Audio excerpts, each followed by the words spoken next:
For years, the story in the tech world was pretty simple, right? The United States invents the future of artificial intelligence, and, well, the rest of the world just plays catch-up. But if we look at the global landscape in August 2026, that whole assumption is practically falling apart. Welcome to this explainer. Today, we're diving into a high-stakes briefing on the 2026 tech world. We're going to look directly at the data, the leaderboards, and the geopolitical chess moves to understand why Western AI executives are genuinely sounding the alarm right now. And spoiler alert, it's not just about code. It's about a massive shift in global power, pricing, and raw capability. So, to really get how we arrived here today, we have to start with a huge question that policymakers are still wrestling with. Did America's AI blockade actually work? Back in October 2022, the US government rolled out some very strict export controls. The goal was pretty straightforward, honestly. Cut China off from the most advanced AI chips, like NVIDIA's A100 processors, and basically starve their top tech labs. The whole theory was that without that cutting-edge raw compute power, Chinese labs just wouldn't be able to train the massive AI models of the future. But you know how the tech world works. Massive constraints usually just breed the most aggressive kinds of innovation.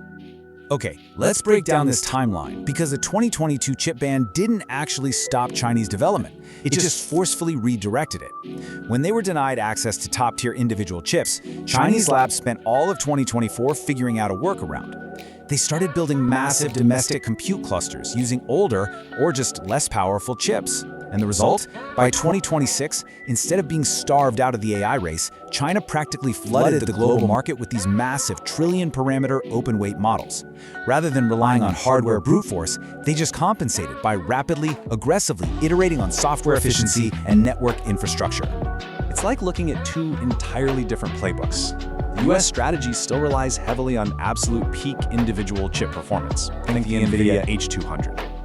China's workaround, on the other hand, relies on linking tens of thousands of older domestic chips together, like Huawei's Ascend series, using some really advanced optical networking. But hey, hardware is only half the story here. China's real superpower is data access. While Western companies are busy navigating strict privacy laws and endless copyright litigation, Chinese AI firms can leverage real-world human behavioral data from 1.4 billion citizens through massive, integrated everything apps like WeChat. That sheer scale of training data, it's completely unmatched in the West. Which brings us to this frankly wild number, 8,192. That is the exact number of Ascend 950 accelerators that Huawei is packing into a single deployment of its new Atlas 950 superpods. Why is that a big deal? Because Huawei is taking this massive clustered architecture and bringing it straight to the market, claiming it delivers almost triple the inference performance of NVIDIA's export-compliant H20 chip. And get this, they're offering it at just 1/4 of the cost. No joke, they're literally attempting to network their way out of a silicon deficit. So that brings us to the 2026 open-weight surge and China's trillion-parameter shockwave. This shift in software is where the real shockwave is hitting. If you look at the August 2026 AI leaderboards, sitting right up there next to the elite US proprietary models from OpenAI and Anthropic are Chinese open-weight models. We're talking about Kimi K3, Alibaba's Qwen 3.8 Max, and Zhipu's GLM 5.3. Kimi K3 isn't just some basic model. It is a 2.8 trillion parameter giant. Alibaba's Qwen is sitting right there at 2.4 trillion parameters. Listen, these aren't just copycats trying to catch up anymore. These are monolithic systems completely dominating the open-weight tier, totally free for developers to download, and they're rivaling the sheer intelligence of the absolute most expensive proprietary models in Silicon Valley.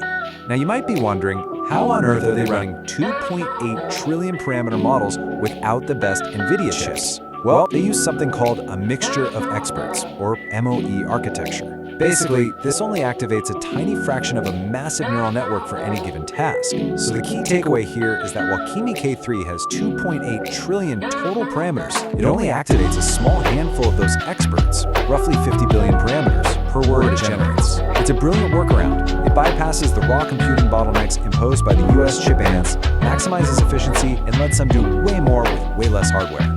Which leads us to the squeeze, DeepSeek and the brutal AI price war. Because it's not just capabilities that are making Western executives sweat right now, it's the economics. 14 cents.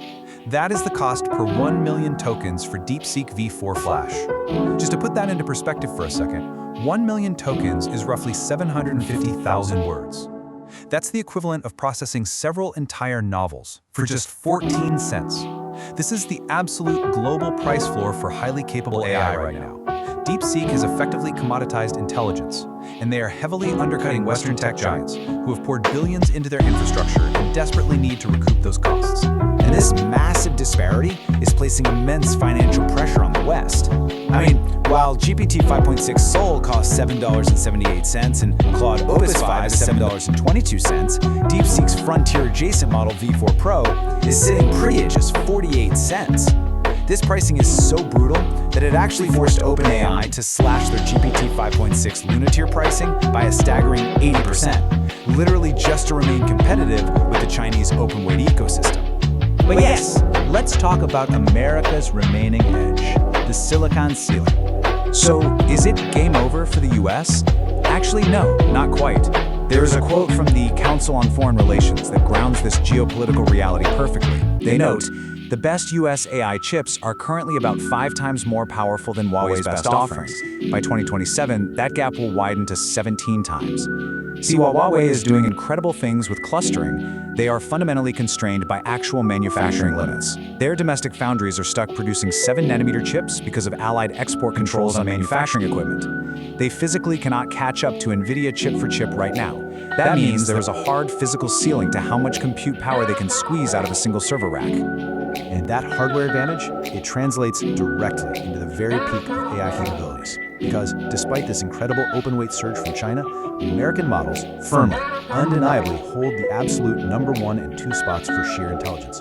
OpenAI's GPT 5.6 Sol holds the crown for overall reasoning, pulling in a massive 94.6% from the highly difficult GPQ benchmark. Meanwhile, Anthropic's Claude Fable 5 is completely dominating in frontier agentic coding, which is the ability for AI to autonomously write and test complex software.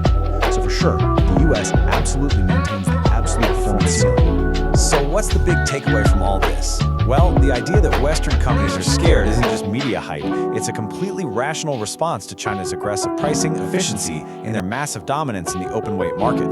But with the US holding a tightening grip on the fundamental hardware and maintaining those top spots in advanced reasoning, neither side has won. This geopolitical chess match is far from over.